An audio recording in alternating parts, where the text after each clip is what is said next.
আজকে বানাবো মসুর ডালের দু রকমের রান্না করছি।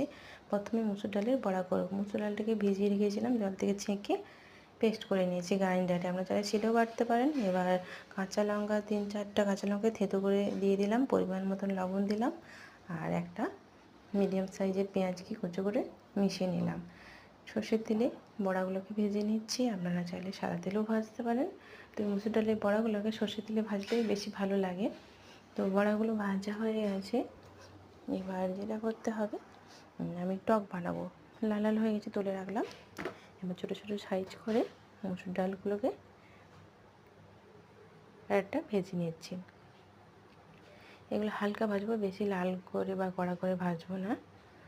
মোটামুটি ভাজা হয়ে এসছে, এবার তুলে নেব। আর টক করার জন্য যেগুলো লাগছে, আম, ভেন্ডি আর কুমড়ো কেটে নিয়েছি। এবার এর মশলা কাঁচা লঙ্কা, সরষে, পানমরি আর রাঁধুনি নিয়েছি। 4-5টা কাঁচা লঙ্কা দিয়েছি থেঁতো করে। ভাজা হয়ে গেলে সবজিগুলোকে দিয়ে দিলাম। সবজিগুলো দিয়ে একটু কষে নেবো লবণ আর হলুদ দিয়ে। কষানো হয়ে আসলে কাশ্মীরি লঙ্কা গুঁড়ো আর অল্প পরিমাণে জল দিয়ে দেব। জলটা ফুটে আসলে চিনি দেব পরিমাণ মতন, যতটা আপনারা পছন্দ করেন মিষ্টি খেতে। যদি কম পছন্দ করেন চিনিটা নাও দিতে পারেন, অল্প করে দিতে পারেন। আর মসুর ডালের বড়াগুলো দিয়ে দিলাম। এটা ফুটে আসলেই নামিয়ে নেব।